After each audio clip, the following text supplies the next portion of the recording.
All right, so here we're supposed to estimate the location of all absolute extreme points. For each extreme point, indicate whether the derivative at that point is 0 or does not exist. All right, so first one here. Well, we're going to assume those are on the same thing. Okay, so what we can say is the absolute minima are going to be x equals, and now we have 1, and x equals, and we have 5. Now, that's the points. Now, do they have a derivative at those points? Well, at that point, we don't have anything going beyond there, so there's going to be the derivative does not exist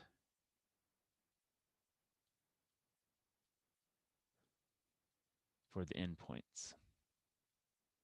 Okay.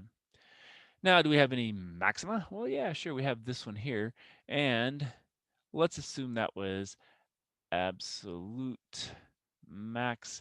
And we can also say it's the relative max. And that's at x equals 3. And the derivative is equal to 0. Okay. So there, if we take, the slope line, it's a horizontal line, so our slope is equal to 0. Okay, what if we do it down here? Okay, well, if we're looking at this one, where is our absolute max? Okay, well, if we look at the highest value, that's this one, which looks to be beyond 5. So let's let it be maybe x is equal to 5.5. Now it's an endpoint, so the derivative does not exist, okay, because it's at that endpoint. Now what about the relative minimum? Well, this one is an open circle, so that can't be it. And that can't be it either because there's some points here along the way down that are not that are below that one. And so this one actually does not have an absolute min.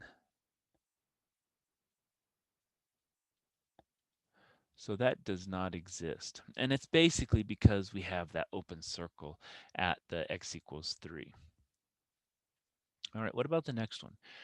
Well, here we've got a max at this point, and we've got a max at this point. And then, we've got a min here, and a min here, and a min here.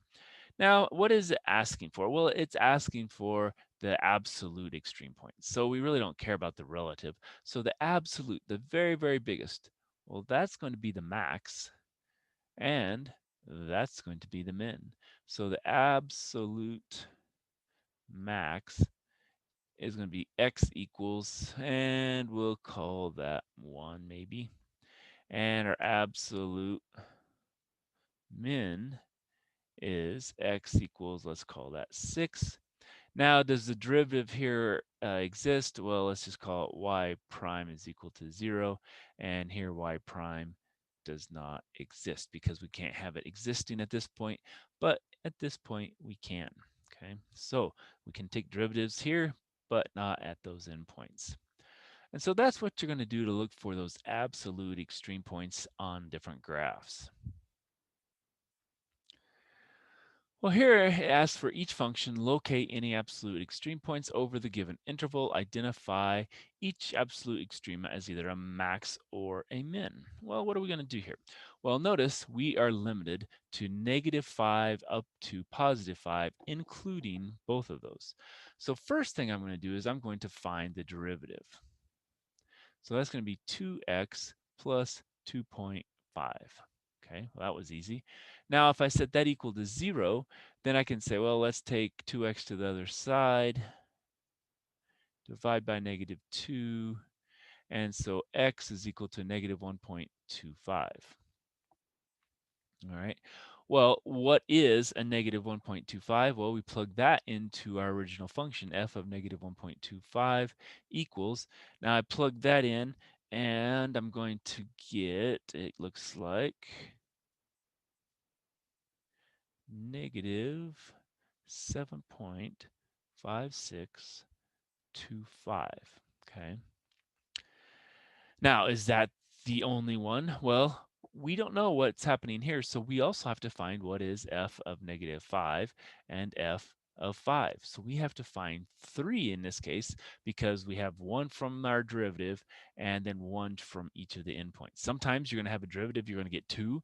Sometimes you might get 3 plus the 2 endpoints. And so you're going to have to do a lot of things to kind of determine where those are. So f of negative 5, if we plug that in, that's a negative, oh, not a negative, it's positive. A positive 6.5. And if we plug in 5, we get 31.5. Okay.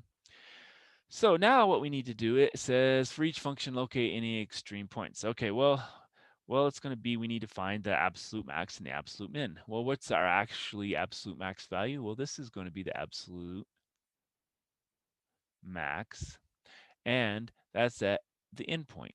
Okay. Now the min, that's right here. So this is going to be the absolute min. Okay, so we have our absolute min and our absolute max. Now, did we actually draw a picture or anything? No, we didn't. We just had to look at the points that we found. You know, the one here for the derivative setting it equal to 0 where it crosses, that gave us this. Then we plugged our 2 endpoints in, got those values, and then we compared all 3 of the values and found the max, the min, and those were going to be our absolute max and min values. Okay. Now, how would this look? Well, this would actually be some kind of a parabola. It's going to be facing up, and we're going to go from, again, wherever negative 5 is, all the way up to wherever positive 5 is. And so we're going to have that point there, which is our absolute min. And then one of these points is going to be the max. And it looks like it said it was a 5. So that one is higher than that one, not by the same scale here, obviously, but that's going to be our cases. It's higher, and so the 5 was going to be our absolute max. All right, what about this one? Well, again, we're going to take and find h prime of x first. So that's going to be 3x minus 16x. Well, that's an x squared. That's an x. And then minus 6. So make sure I have that. That's 3x squared minus 16x minus 6. Okay. And now we have the interval negative 2 to 10. So it's always important to note your interval. So we need to do some things. We need to find f of negative 2, f of 10, and then we have to set and find this one where it's equal to 0. Okay.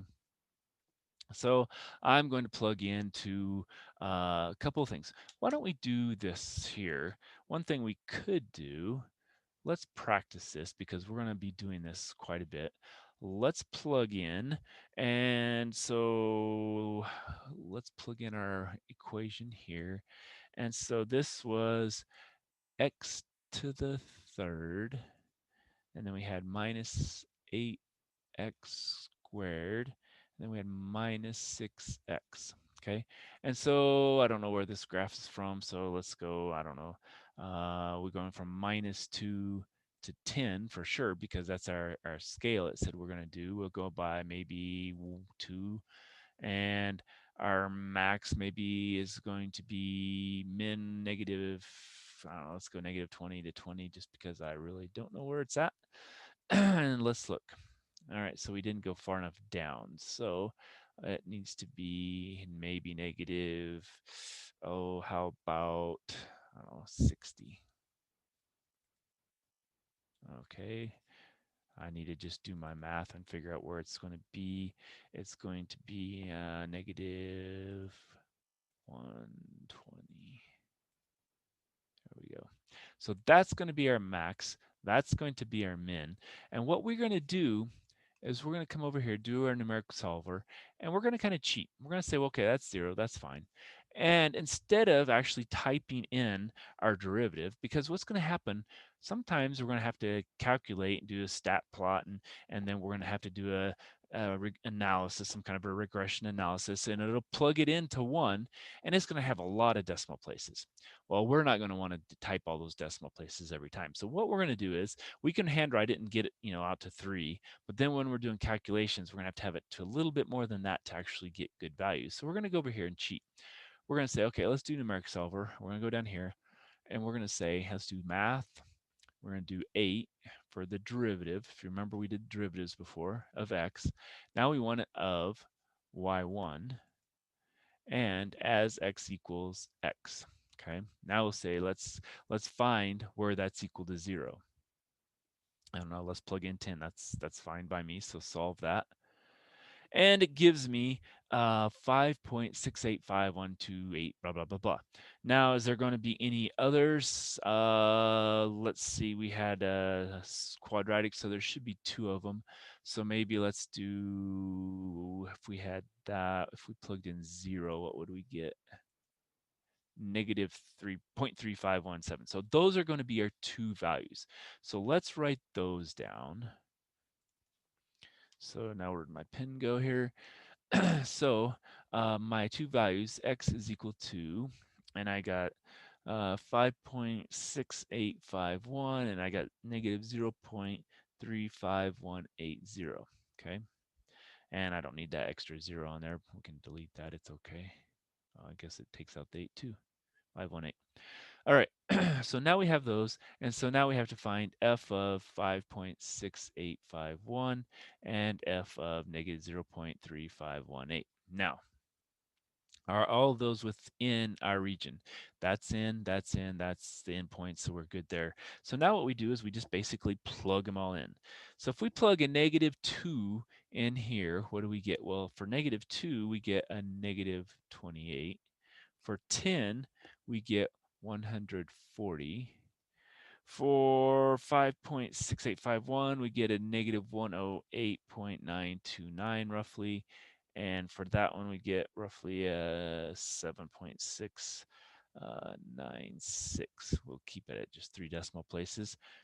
So with that, now we have our points. So what are our absolute max and our absolute min? Well, this is the largest positive. So that's going to be the absolute max. And our absolute min happens to be the very next one down. It's the smallest negative, so that's the absolute min. Okay. And we used our calculator. We found our derivative. We could type our derivative in, but when we get to the ones where we actually have, a function we had to find a calculated value for, it's going to be good to be able to do and look at this and see if we can get the right thing. Now, could we have just typed that in there instead? Sure, we could have gone in here and went up here, and instead of typing that in, we could have typed in our 3x squared, and then minus 16x, and then minus 6, and then done the same thing, and we get that one. What if we type in our 10 there? We get the 5.685. So we get the same values, and what it does is it just took the derivative for us and kept all the digits possible. Okay, again, that really helps when we take a stat and we do some kind of a regression analysis, and it plugs it into here, and we get, like, 8 decimal, 9 decimal places. We can keep all those digits and take derivatives and do all that and find values, and it's a lot nicer. So we're gonna utilize that this section. So that's going to be something we're going to use that's very handy. Okay, so let's go back and see if there's anything else. Those are the only 2. So now let's go to the next one. All right, so this looks like one that's familiar, 5e to the x plus ln of x.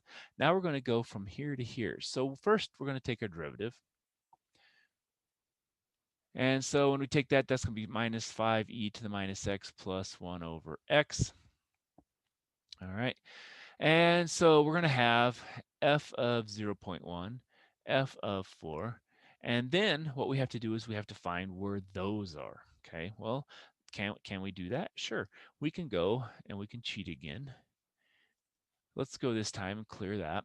We know the derivative. We just typed it in there. And so if we wanted to, we could type that derivative in instead. So maybe let's do that. Let's type in both. We'll type this one, 5e to the negative x arrow down plus ln of x.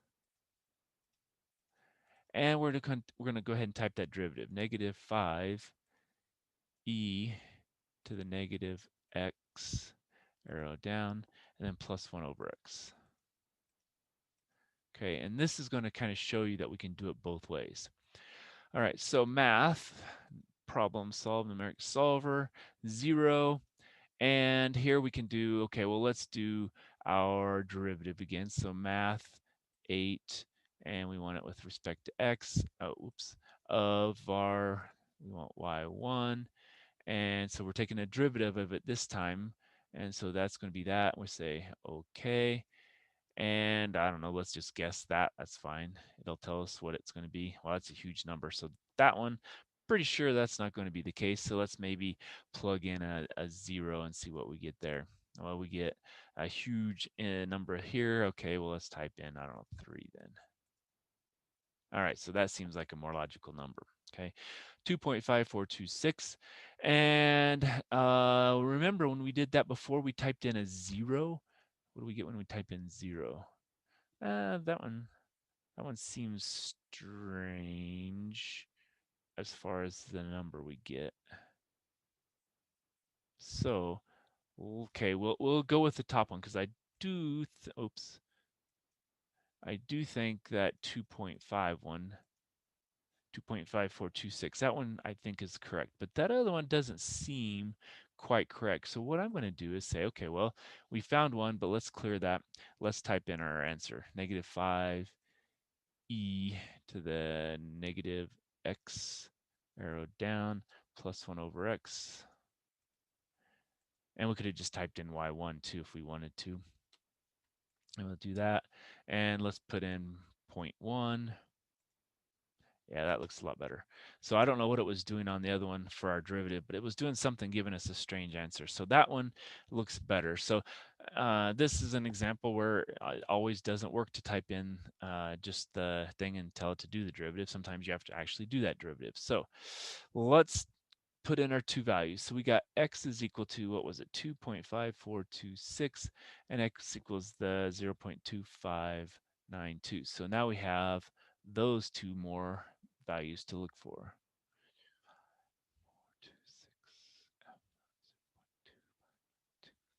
All right, so we're going to plug all of those back into our original function. And, this is where, plugging it into your function is nice. You could do it over here, actually. If we have our graph, we're going to have to get out of here. We have our graph. Yeah, that's not really pretty. Let's get rid of this one. All right, so that was 5e to the minus x plus ln of x. And I don't know, we're going to go from, what was it, 0.1 to where we're going to 4. And we'll go by, I don't know, 0.5. And maybe we'll go from negative 10 to 10 and by 2. I don't remember what this looks like. All right, so that'll work. So we have that. Now we're going to say, okay, well, let's do the values. So we can plug in our values we need. We need a 0.1. So we get 2.2216. All right. And now we can plug in a 4. We get 1.4779. Then we can plug in our, what else do we have? The 2.5426. We get 1.3265. And then we had the 0.2592 and enter. We get 2.508. So that's a quick way to get it. So once we get our values and we have this plugged into our y1 already, then we just have it up our graph, we plug in the numbers and it tells us our values. So what we got here was 0.1, we got 2.2216. 4, we got 1.4779. 2.5, we got 1.3265. And here we got 2.5082. All right, so now we just look, which one's the biggest? Well, the biggest one happens to be that one. So that's the absolute max. Now the smallest, that's this one. That's the absolute min, okay? So that's how you find those absolute mins, absolute maxes. We had to look at the endpoints as well, because sometimes it's going to be an endpoint that's the value, sometimes it's those middle points. And again, it's just a matter of using your calculator at some point and getting the values. But this is kind of the work that you would need to kind of show, at least at minimum, to get to that point. All right, so let's stop there. We'll come back for more.